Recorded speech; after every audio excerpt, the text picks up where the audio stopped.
is the day, so stand up and shout. GGO, you got to play to win. GGO, let the games begin. You and your team keep getting better. You're good alone, but better together. GGO, you got to play to win. GGO. Football.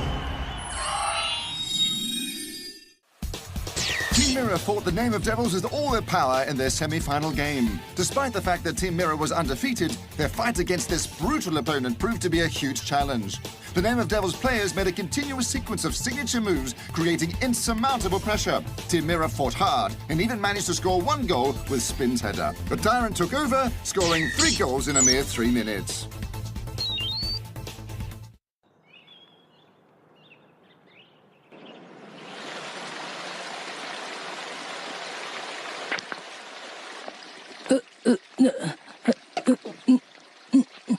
Hey Isaac, அம்மா நீ இப்ப என்னதான் பண்ணிட்டு இருக்க?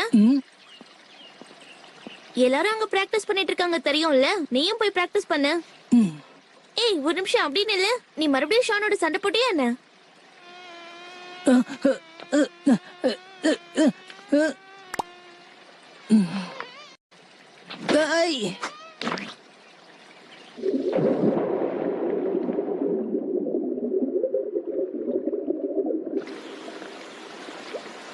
இந்த இடத்துல ஏகப்பட்ட ஈ தொந்தரவு பண்ணுது. இப்ப அந்த ஈய வச்சு என்ன அவமானப்படுத்துறியா? சரி சரி கத்தாத, நான் கொஞ்ச நேரம் இங்க தனியா இருக்கணும்னு ஆசைப்படுறேன். நினைச்சாலே எனக்கு ரொம்ப வருத்தமா இருக்கு. இந்த 3 நாளா வந்த ஒரு வார்த்தையை தவிர வேற எதையும் பேசல. கவலைப்படாத, எல்லாம் சரியாயிடும். சில சமயம் மனுஷனுக்கு கொஞ்சம் தனிமை தேவைப்படும். இட்ஸ் ஓகே, இன்னும் ஒரு 2-3 நாளைக்கு அவனை ஃப்ரீயா விட்டுருங்க. ஆமா, நீங்க 2 பேரும் நிஜமாதான் சொல்றீங்களா? கூடிய சீக்கிரமே நம்ம செமி ஃபைனல்ஸ்ல விளையாடணும். அதுக்கு அவன் நல்லா பிராக்டிஸ் பண்ணாதான் நம்ம விளையாட முடியும். அவன் நார்மல் ஆயிடுவான். ஏன்னா அவனுக்கு இருக்கிற கான்ஃபிடன்ஸ்னால தான் நாம எல்லாரும் ஜாலியா இருக்கோம். ஆனா என்னன்னு தெரியல, அவன் ஒரு நல்ல பிளேயர் தான். எல்லாரும் அவனை பார்த்து பயப்படுறாங்க. எனக்கு அவனை பார்த்து பயம்லாம் இல்ல, ஆனா கொஞ்சமா பயம் இருக்கு. இந்த மாதிரி பேசுறத நிறுத்துங்க. அப்புறம் அவன் முன்னாடி இந்த மாதிரில பேசிட்டு இருக்காதீங்க. என்ன டென்ஷன் பண்ணாம போய் 2 பேரும் வேலைய பாருங்க. நான் ஷானை பார்த்து பேசிட்டு வரேன். அடேங்கப்பா.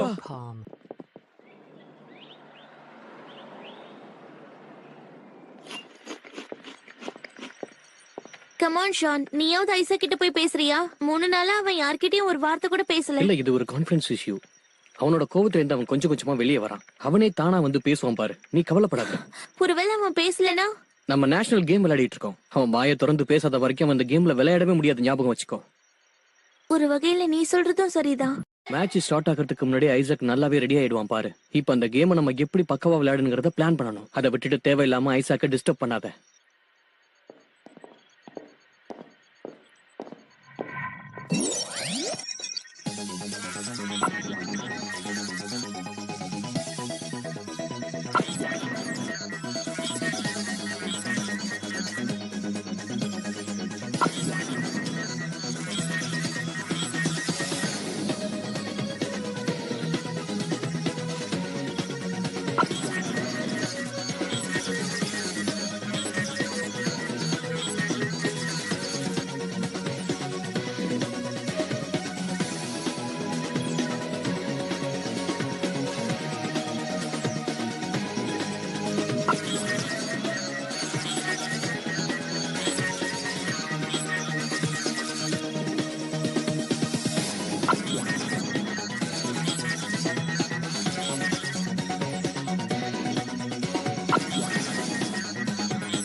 யுத்த குளத்துல யுத்தம் பண்ண போற மாதிரி இவங்க ஜிஜியா விளையாட போறாங்களா என்ன?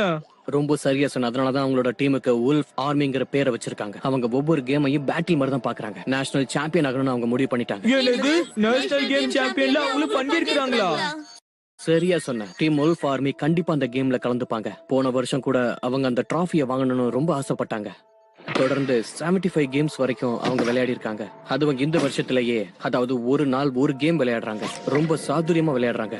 இத கேம்னு சொல்றதை விட ஒரு யுத்தம்னு சொல்றதுதான் சரியா இருக்கும். இதெல்லாம் பார்க்கும்போது இவங்களுக்கு பயங்கரமான எக்ஸ்பீரியன்ஸ் இருக்கும் போல இருக்கே. ஏய், நமக்கு கூட தான் எக்ஸ்பீரியன்ஸ் இருக்கு இல்லையா? ஸ்கூலுக்கு போறதுக்கு முன்னாடி நம்ம ஃபுட்பால் விளையாடி இருக்கோம், அப்புறம் ரிசர்ச் பண்ணிருக்கோம், அப்புறம் ஸ்பான்சர் வேற 2 தடவை பண்ணிருக்கோம். ஸ்போர்ட்ஸ் பீரியட்ல நம்ம 2 கேம் விளையாடி இருக்கோம். பெரிய விஷயம் தானே? இத பார்த்தா நமக்கு தான் எக்ஸ்பீரியன்ஸ் அதிகமா இருக்கு. நம்ம உங்களுக்கு கண்டிப்பா ஜெயிச்சிடுவோம்.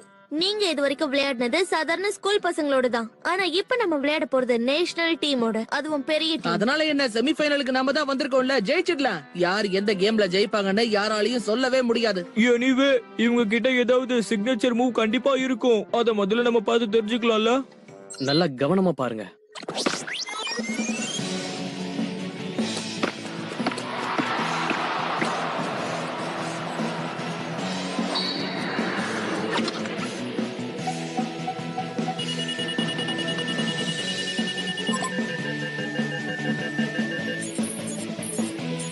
என் கோலை யாராலையும் தடுக்க முடியாது.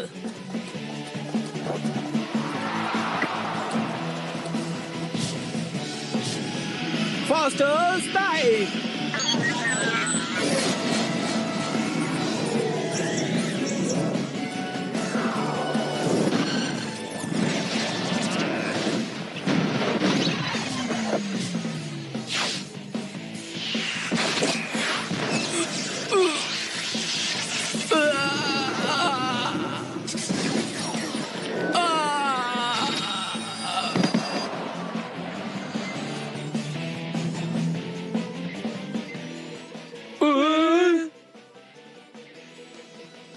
இது ஸ்னைப்பர் ஸ்ட்ரைக்கா?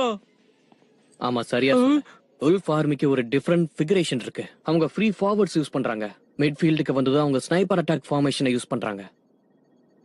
அந்த ஸ்னைப்பர் அட்டாக் மூலமா அவங்களோட எதிரியை துல்லியமா எடை போடுறாங்க. அதுக்கப்புறம் ஸ்னைப்பர் அட்டாக் மூலமா அவங்கள அடிச்சிடுறாங்க.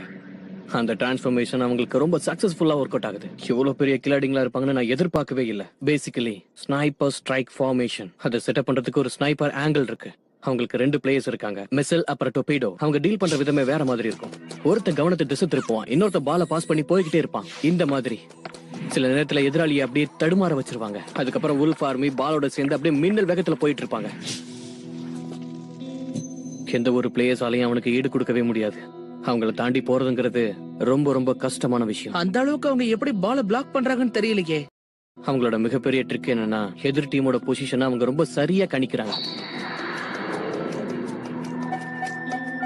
ட்ரினிட்டி அவங்களோட பொசிஷனை கரெக்டா புரிஞ்சுக்கிட்டாங்கன்னா ரொம்ப ஈஸியா பால பாஸ் பண்ணிடுவாங்க. அப்ப ஸ்னைப்பர் ஸ்ட்ரைக்க ஃபயர் பண்ணுவாங்க. எதிரி அது ஒரு நிமிஷத்துல அப்படியே தடுமாற வச்சிடும். அவங்களோட ஸ்னைப்பர் ஸ்ட்ரைக் அந்த அளவுக்கு பவர்ஃபுல்லானதா? வேணா இன்னொரு தடவை அதை பாரு. தலையில இடி வந்து விழுந்த மாதிரி கோல் கீப்பர் தெரிச்சு விழுந்ததை நீ பார்த்தல. அதுக்கப்புறம் ரிப்பேர் ஷாப்ல அவன் ஒரு வாரத்துக்கு மேல இருந்தான். ஸ்னைப்பர் ஸ்ட்ரைக் தோக்கடிச்சு முறியடிக்கிறது ரொம்பவே கஷ்டம். கோல் கீப்பர் அது ஒரேடியா டேமேஜ் பண்ணிடும், அதுவும் பெர்மனண்டா.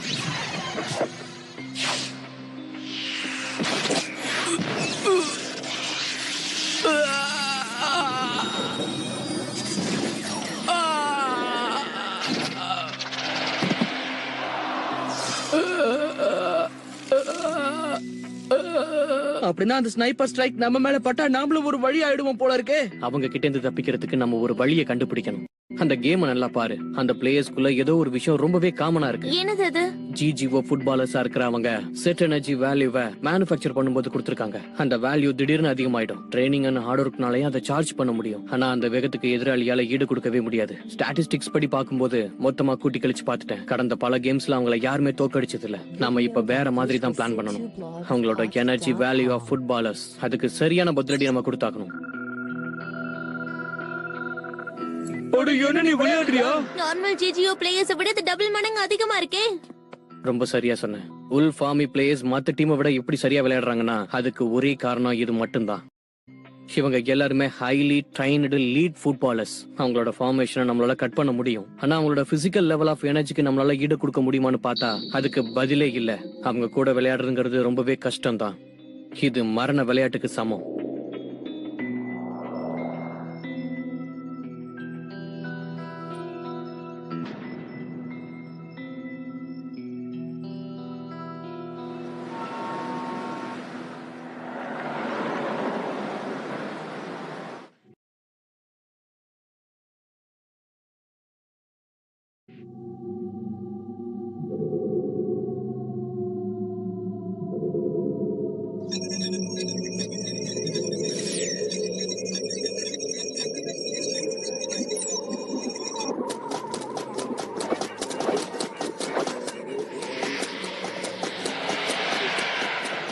எனக்கு தெரிஞ்ச வரைக்கும் எல்லா பிளேயர்ஸோடையும் டீம்ஸோடையும் ஐசக் அண்ட் ஷான் ரொம்ப கில்லாடிங்கன்னு நான் கேள்விப்பட்டிருக்கேன். ரொம்ப நாளா டிஃபென்ஸும் பண்ணுவாங்க. ஷான் ஒரு ஐகானிக் பிளேயருங்கிறதையும் நம்ம ஞாபகத்துல வச்சுக்கணும். புரியுதா?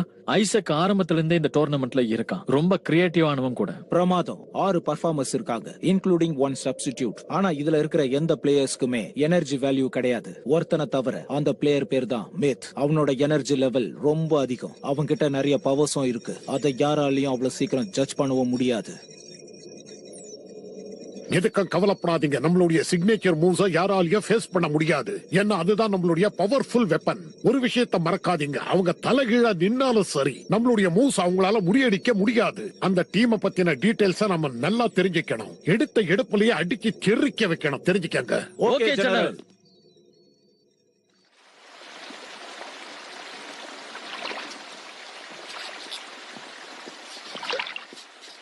உன்னோட செப்பலோட விளையாடி முடிச்சிட்டியா?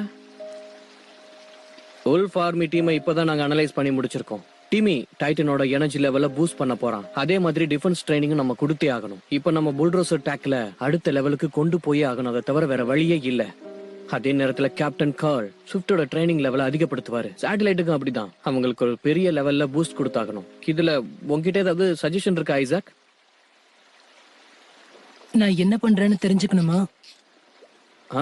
ஆமா, நீ இப்ப என்ன பண்ணிட்டு இருக்க? ஷார்ட்டரா இருந்தாலும் லாங்கரா இருந்தாலும் அதுல எப்பவுமே நாம தான் பெஸ்டா இருக்கணும்னு எனக்கு இப்ப தோணுது. நினைச்ச உடனே அதை செய்யணும். கிட்டத்தட்ட இப்படிதான்.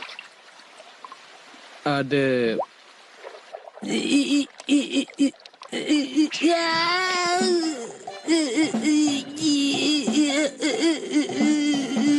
உல்ஃப் ஆர்மியோட நம்ம மோத போறோம். வித்தியாசமா ஏதாவது ஒரு ஸ்ட்ராட்டஜியை நம்ம கண்டுபிடிச்சே ஆகணும். நான் முடிவு பண்ணிட்டேன். நீ என்ன முடிவு பண்ணிருக்க? ஈக்களை இந்த மாதிரி அடிச்சு துன்புறுத்துறது ரொம்ப தப்பான விஷயம்.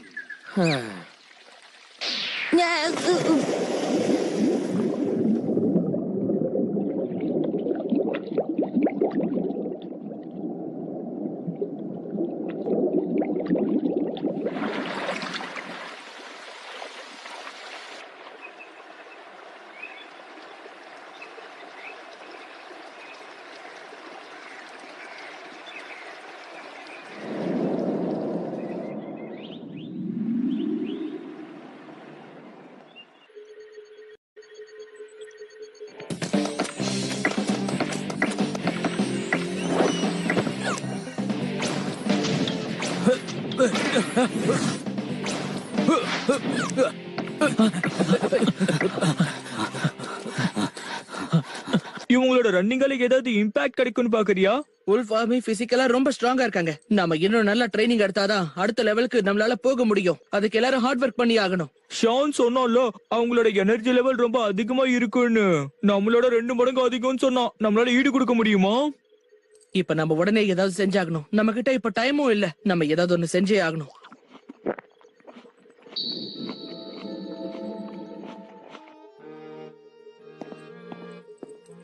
ஹே ஷான், நீ மிலிட்டரி புக்ஸ் எடுத்துட்டு வர சொன்னல.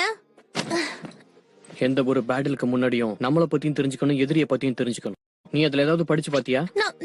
ஆனா நீ என்கிட்ட புக் எடுத்துட்டு வரதானே இப்ப நீ சொன்ன. கண்டிப்பா அந்த புக்கை படிச்சே ஆகணும். நீ இந்த டீமோட ஒரு பார்ட்னர் தானே. ஒரு விஷயத்தை நான் தெரிஞ்சுக்கிட்டேன். உல்ஃப் ஆர்மியோட ஒவ்வொரு மூவ்மெண்ட்டும் மிலிட்டரி ஃபார்மேஷனோட இணைஞ்சிருக்கு. அவங்கள நாம ஜெயிக்கணும்னா மிலிட்டரி ஸ்ட்ராட்டஜியை நம்ம கத்துக்கிட்டே ஆகணும்.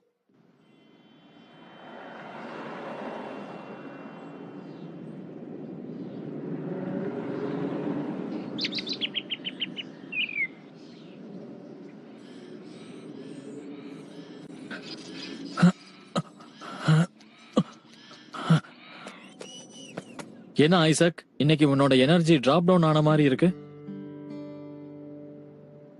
இல்ல, நான் நல்லதா இருக்கேன். அடுத்த மேட்ச் நினைச்சு கவலையா இருக்கியா என்ன? மனுஷனா இருந்தா இந்த மாதிரி எல்லாம் கவலை வரணும். அது இயல்புதான். ஆனா ஜிஜிஓ பிளேயர்ஸ் ரொம்ப நல்லா பிராக்டிஸ் பண்ணுவாங்க, களம் இறங்கி போராடுவாங்க. சில சமயம் நானும் உன்ன மாதிரி இருந்தா ரொம்ப நல்லா இருக்கும்னு தோணுது. அதாவது எதை பத்தியும் கவலைப்படாம சொன்னதை கேட்டு விளையாடுறீங்கல்ல. அப்ப அதை நீ செய்ய வேண்டியதானே? நீ என்ன நினைக்கிறியோ அதுதானே நம்ம கேம்ல ஒர்க் அவுட் பண்ணிக்கிட்டு இருக்கோம். கவலைப்படாம விளையாடலாம்ல. இதுக்கு மேல கவலைப்படுற அளவுக்கு என்கிட்ட ஒண்ணும் இல்ல. கேரி ஆன், தொடர்ந்து பிராக்டிஸ் பண்ணு. ஏ ஐசக், எல்லாரும் உனக்காக தான் வெயிட் பண்ணிக்கிட்டு இருக்காங்க. நேரா வால் ரூமுக்கு வந்துரு. நம்ம எல்லாரும் பிராக்டிஸ் பண்ணலாம்ல. அங்க வரல, நீங்க பிராக்டிஸ் பண்ணுங்க.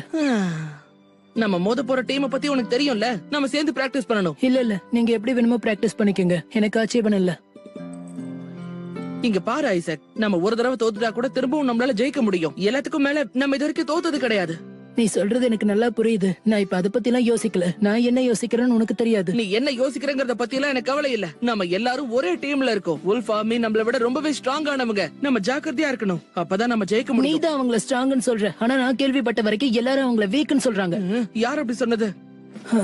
தொணத்தொன்னு கேள்வி கேட்டு என்ன டிஸ்டர்ப் பண்ணாம போய் பிராக்டிஸ் பண்ணு. கூடவே மித்தையும் கூட்டிட்டு போ. ஷானோட பிராக்டிஸ் பண்ண சொல்லு. நீ எங்க கூட சேர்ந்து பிராக்டிஸ் பண்ணா நல்லா இருக்கும்ல.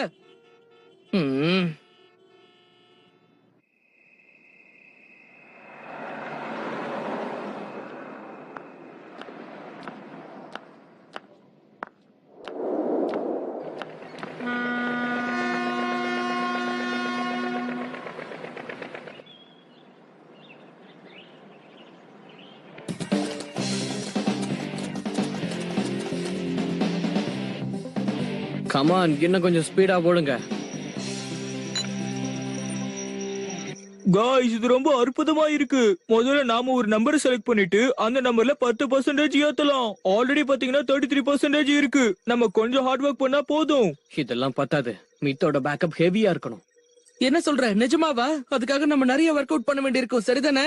எல்லா விதமான ரிஸ்க்கும் நம்ம இப்ப எடுத்தே ஆகணும். உல்ஃப் ஆர்மியோட பிசிக்கல் டோமினன்ஸ்க்கு நம்ம ஈடு கொடுத்தே ஆகணும். நான் ஏற்கனவே சொன்ன மாதிரி wait அதிகப்படுத்து.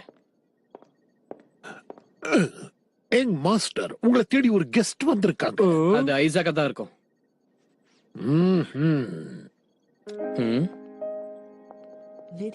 Madam and sir.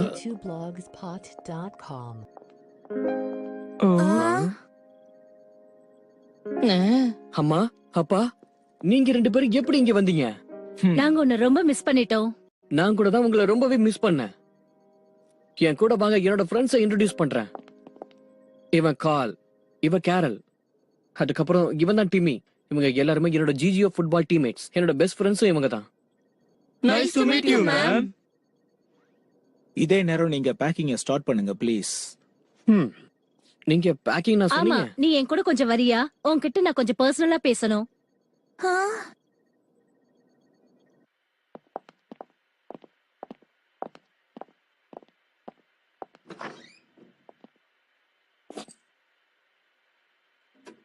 Professor ஹேக்மேனோட கலந்து பேசி நாங்க ஒரு முடிவுக்கு வந்திருக்கோம். முடிஞ்ச அளவுக்கு உன்னை சீக்கிரமா சந்திக்கணும்னு அவர் ஆசைப்படுறாரு. மியூசிக் காலேஜ்ல உன்னோட அட்மிஷனுக்காக தான். 32 ஸ்டூடெண்ட்ஸ்க்கு தான் அங்க அட்மிஷன் இருக்கான். காம்படிஷன் ரொம்ப அதிகமா இருக்கான். இந்த ஆப்பர்ச்சுனிட்டியை நீ மிஸ் பண்ணிட கூடாதுன்னு தான் வந்தோம். இல்லம்மா, நான் அதை மிஸ் பண்ண மாட்டேமா. நேஷனல் டோர்னமெண்ட்டை என்ன கம்ப்ளீட் பண்ண நீங்க அனுமதிக்கிறேன்னு சொன்னீங்கல்ல. அதே மாதிரி ப்ரொஃபசர் ஹேக்மேனோட ஷெட்யூலுக்கு ஏத்த மாதிரி நம்ம ஒர்க் பண்ணணும்னு சொல்லியிருந்தேன்ல. 2 வீக் ஷெட்யூல் தான்.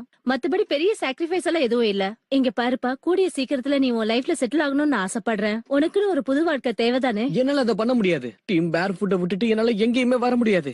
அடுத்த 2 நாள்ல ரொம்ப குரூசியலான ஒரு மேட்ச் வரப்போகுது. என்னால அதை மிஸ் பண்ணவே முடியாது. நீ தாராளமா அந்த கேம்ல விளையாடலாம். அந்த விஷயத்துல எனக்கு எந்த பிரச்சனையும் இல்ல. ஆனா அந்த கேம் முடிஞ்ச உடனே நம்ம கிளம்பி ஆகணும், ரைட்?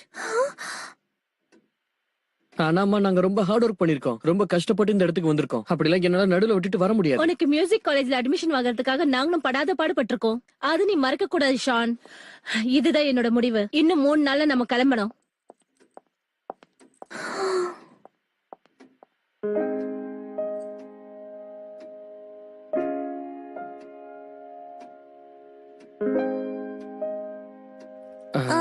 அப்படின்னா இங்க இருந்து அடுத்த 3 நாள்ல நீ கிளம்புறியா? போய் தான் ஆகணும், வேற வழியே இல்ல. நான் ஏதாவது ஒரு வழியை கண்டுபிடிக்கிறேன். உல்ஃப் ஆர்மியோட கேம் முடிஞ்சது நான் கிளம்புறேன், okay?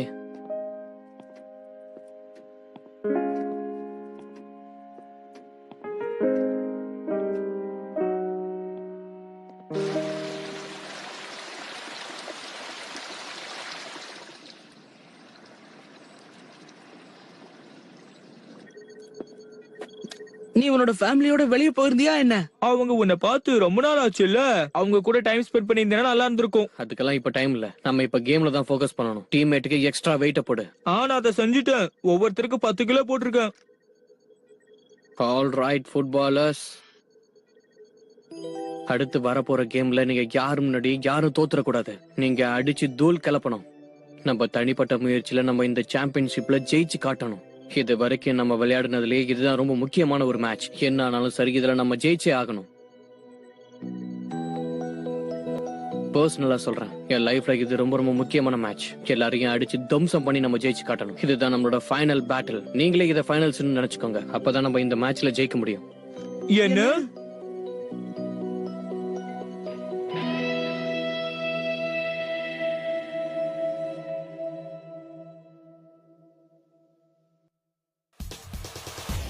Every GGO footballer is given a certain energy value when it is made.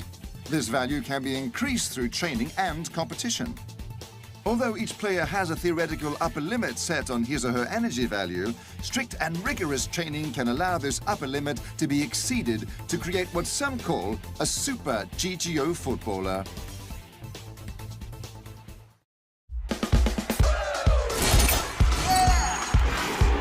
Ooh, there's a feeling in the air, excitement all around. People come from everywhere. Today's the day, so stand up and shout. GGO, you got to play to win. GGO, let the games begin. You and your team keep getting better.